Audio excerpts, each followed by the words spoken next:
Olá pessoal, bem-vindos à lição 9 do curso Multiplicação. Na aula de hoje falaremos sobre investir. Sim, é o que os servos fizeram para multiplicar. Eles investiram as bolsas com pratas e multiplicaram. Então, irei começar com uma história. Tenho um amigo chamado Mike, ele é um cara incrível e ele é cristão e eu, inclusive, liguei para ele para confirmar e ele é cristão desde os 11 anos de idade. Aos 35 anos, ele estava farto de se ver apenas como um cristão não produtivo. Então, aos 35 anos, ele assumiu um compromisso. Isso tem que mudar. Eu quero frutificar na construção do reino de Deus. Então, ele assumiu o compromisso pessoal de memorizar mais de 2.000 versículos ao longo dos próximos 6 meses. Ele queria começar abastecendo o seu tanque da palavra de Deus. Isso foi tão sábio que ele nem percebeu. 6 meses depois, ele foi a uma conferência em Phoenix, no Arizona. Ele era tão pobre que teve que dividir um apartamento de 2 quartos com 11 alunos de seminário durante a conferência. Ele nem podia pagar um quarto de hotel. Então, ele estava ali na conferência e o pastor estava levantando uma oferta para o projeto especial. E Mike disse: John, eu ouvi o Espírito Santo dizer, eu quero que você dê $200. Mike respondeu ao Espírito Santo: mas é tudo que eu tenho. E ele disse: John, o Espírito Santo retrucou: filho, não estou te pedindo mais que isso, apenas $200. Então ele disse: John, eu dei tudo o que eu tinha comigo. Era tudo que eu tinha, tudo que eu tinha. Ele disse: lembro que tive que confiar em Deus sobre como eu iria voltar da conferência para casa. Bom, ao longo dos meses seguintes, Deus começou a dar a ele algumas ideias inspiradas. Lembre-se, essa é a primeira chave para a multiplicação. Ele começou a implementar essas ideias e dentro de alguns meses, o Senhor começou a dizer a ele: Mike, eu quero que você dê mais $200 além do seu dízimo todo mês. Então ele começou a fazer isso. Depois passou para $400 além do dízimo. Os negócios que ele iniciou a partir das ideias inspiradas começaram a prosperar e dentro de pouco tempo ele começou a dar $1.000 além do dízimo todo mês. Depois passou para $4.000 além do dízimo. Depois $10.000, depois $17.000, depois $25.000 e depois $40.000 além do dízimo todo mês. Depois $50.000, depois passou para $100.000 além do dízimo todo mês. E da última vez que eu falei com o Mike, não faz muito tempo, estava em $150.000 além do dízimo todo mês. Para ser sincero, eu perguntei ao Mike: Mike, quanto da sua renda você doa? Ele disse: John, o meu contador tem me dito que eu tenho doado cerca de 80% a 90% da minha renda. Então eu quero deixar isso bem claro. Mike vive com 10% a 15% do que ganha e doa o restante para o reino. E ele vive muito bem com esses 10% ou 15%. Então, o que Mike fez? Ele multiplicou o dom de Deus em sua vida. Se formos ao livro de Romanos, um dos dons especificamente identificados é o dom de contribuir. E lembre-se, não é uma lista exaustiva. Há diferentes dons que Deus deu ao seu povo. São vários, realmente. Mas um dos maiores dons que você verá mais difundido é o dom de contribuir. Mike faz isso agora. Não começou a acontecer antes dos seus 35, 36, 37 anos. Mas poderia ter começado a acontecer quando tinha 20 anos, quando tinha 15 anos. Onde ele estaria hoje se estivesse começado desde cedo? Ele tinha o potencial, mas não estava multiplicando. Por quê? Porque ele não tinha fé. Por quê? Porque não tinha estudado os 2.000 versículos após a decisão de se tornar mais eficaz em construir o reino de Deus. Então, nessa lição, eu quero focar não só no dom, e eu sei que em todas as outras lições falamos sobre nossos dons e como usá-los para multiplicar. Eu quero falar sobre o princípio geral de doar ou investir, pois você nunca terá multiplicação sem esse princípio geral sobre investir. A maioria dos cristãos bem-intencionados tem essa atitude em relação a contribuir. Do que estou disposto a abrir mão pelo bem do outro? Agora, deixe-me afirmar uma coisa. Essa é uma atitude muito boa, mas se for a única atitude, ela é incompleta e não é tudo o que Deus quer de nós no que diz respeito a contribuir. Como assim incompleta? O que poderia ser mais completo do que estar disposto a abrir mão de algo pelo benefício dos outros? Primeiro, irei repetir, é uma atitude boa e nobre, mas contribuir também é um investimento, tá bom? O que é um investimento? Investir é abster-se de consumir algo a fim de fazê-lo crescer. Especificamente em relação às finanças, é abster-se de gastar agora a fim de investir fundos para crescimento. Um exemplo seria eu e a Lisa, em nossos anos mais maduros. Peraí, eu não estou dizendo que sou velho, eu só estou dizendo que isso aconteceu há poucos anos atrás, tá bom? Nós tínhamos um dinheiro guardado e decidimos, em vez de gastar, investir em 2 pequenas propriedades, em 2 pequenos terrenos. Bom, sabe o que aconteceu? Em alguns anos, os terrenos dobraram de valor e nós os vendemos. Então, multiplicamos nosso dinheiro por 2. Contribuir no reino é investir para fazê-lo crescer. Então, há 2 extremos no que diz respeito a finanças e contribuir. Primeiro, existem aqueles que doam apenas para receber. Uma razão egoísta. É uma coisa muito ambiciosa, certo? Então, em outro extremo, pessoas que não gostam nem de falar sobre ofertas. Elas odeiam ouvir sobre ofertas porque acham que os outros estão tentando roubar o dinheiro delas. Lisa e eu frequentávamos, quando éramos jovens cristãos, em nossos 20 e poucos anos, uma igreja em Dallas, no Texas, em que havia uma forte ênfase em dar, a fim de receber uma colheita. E víamos muitas pessoas abraçar esse ensinamento e buscar contribuir a fim de conseguir uma casa maior, carros melhores, e isso nos deixou com uma impressão negativa. Lembro que quando deixamos aquela igreja, fomos para uma nova igreja. Poderíamos ter partido para o outro extremo e não gostar de ofertar, mas conhecíamos a palavra de Deus o bastante para saber que não era assim. E essa experiência revelou como podemos ofertar e até colher os benefícios, mas fazer isso com a motivação errada. As leis de Deus funcionarão mesmo se a motivação não for correta, ok? Deixe-me dar um exemplo. Imagine 2 fazendeiros. Um fazendeiro planta a semente a fim de ter uma colheita como a de Lucas 16, para construir celeiros maiores e poder dizer: relaxe, coma, beba. Você fez bem, seja feliz. E Deus diz: tolo, esta noite a sua vida lhe será tomada. Jesus disse que essa motivação era ambiciosa. Porém, o outro fazendeiro diz: quero plantar muitas sementes, pois quero alimentar os necessitados da minha comunidade. Quero ajudar pessoas a terem alimento em suas mesas. Bom, adivinha? A motivação do fazendeiro é boa. A motivação do outro fazendeiro não era boa.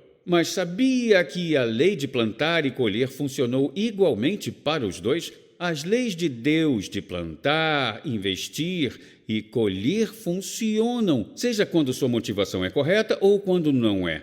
Agora, seria ridículo se todos os fazendeiros da comunidade dissessem: não iremos mais plantar sementes porque esse cara teve uma atitude ambiciosa. Vê como não faria sentido? Ninguém teria alimento. Isso é o que muitos cristãos têm feito. Eles dizem: não quero nem ouvir falar sobre ofertar. Não fale comigo sobre ofertas. Não leia versículos sobre contribuir.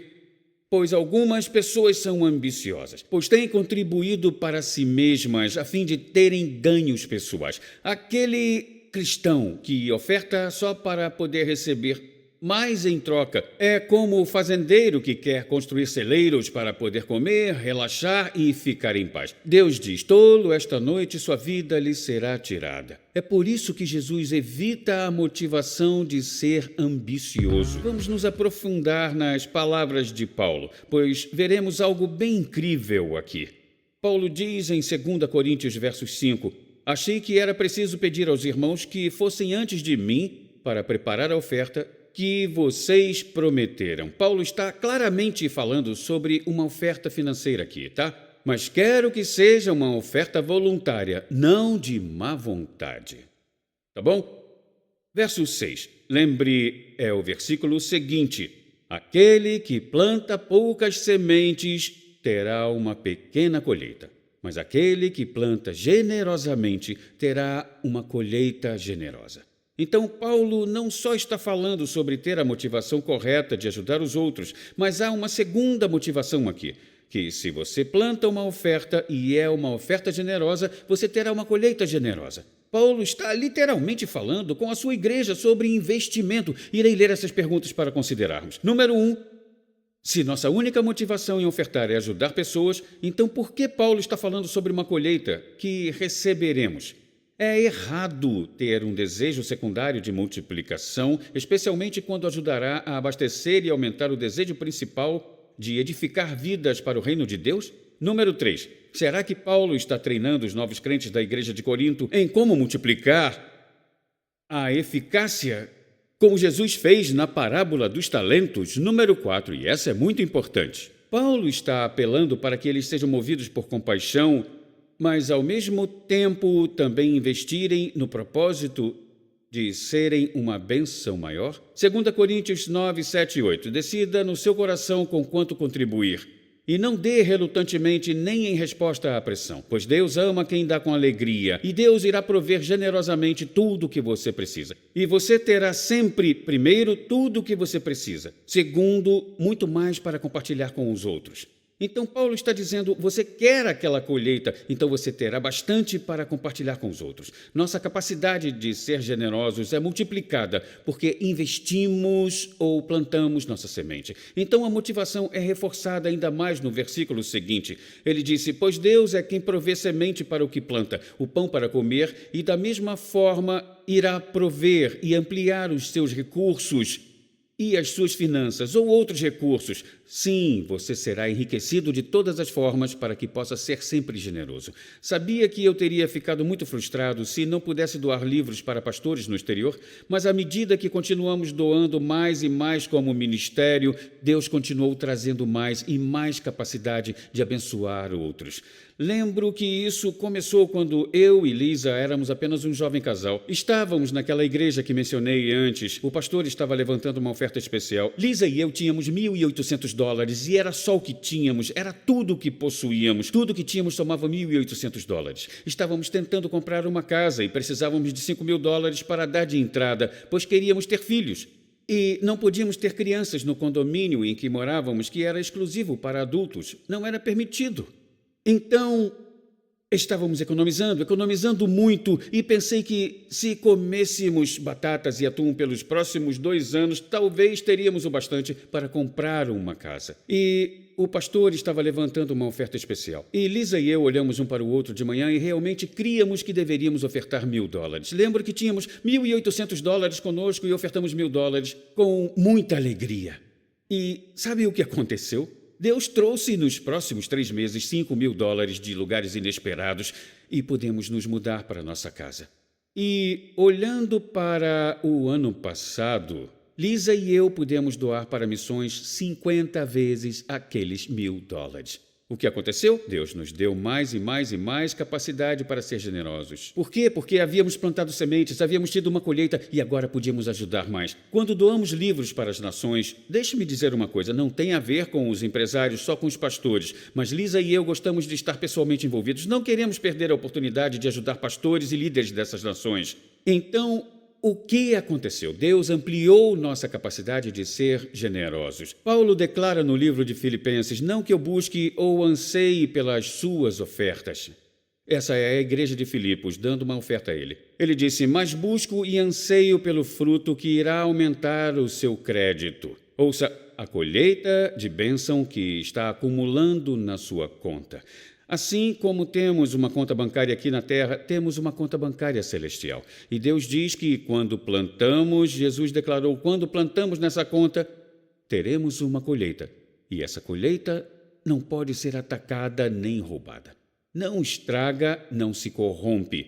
Então, um princípio de multiplicação, como Jesus mostra na parábola dos talentos, é o princípio de investir. Eu falei especificamente sobre finanças, mas isso se aplica a todas as áreas da vida. Digamos que o seu dom é hospitalidade.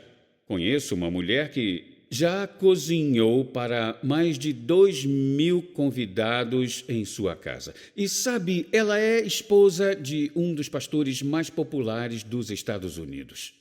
Mulher incrível, ela conhece seu dom. Seu dom é hospitalidade e ela ama isso. Eu já fui um dos privilegiados de estar em sua casa e comer aquela bela refeição mexicana que ela ofereceu. Sabe, eu amo ver pessoas que conhecem seu chamado e investem em seu dom. Elas oferecem seu dom aos outros e eu observo Deus ampliar. Sabe, com ela não tem tanto a ver com finanças, apesar de o princípio financeiro sempre se aplicar a todo cristão. É na área de dons. Se o seu dom é na área da pintura, pinte. Abençoe as pessoas com belas imagens que Deus lhe dá. Eu penso na Akiana. Akiana é uma menina de 4 anos e Deus lhe deu o dom da pintura e ela começou a pintar. Com 8 anos de idade, ela pintou o famoso Príncipe da Paz, que fica pendurada atrás da minha mesa. É o meu quadro favorito.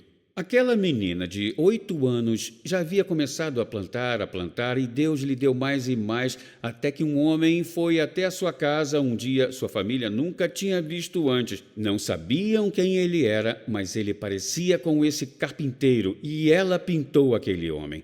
Até hoje, eu creio que aquele homem era Jesus manifesto na casa da Akiana, sem ela saber. A família disse que nunca o viu novamente, nunca ouviram falar dele, mas Deus disse: eu lhe darei a habilidade de abençoar pessoas ao redor do mundo. Isso é o que acontece quando somos fiéis ao nosso dom. Descubra qual é o seu dom e comece a investir para que a sua capacidade de abençoar outros seja aumentada. Bom, nós cobrimos muita coisa, mas na próxima lição iremos falar sobre os principais catalisadores dos nossos dons. E você não pode perder essa lição.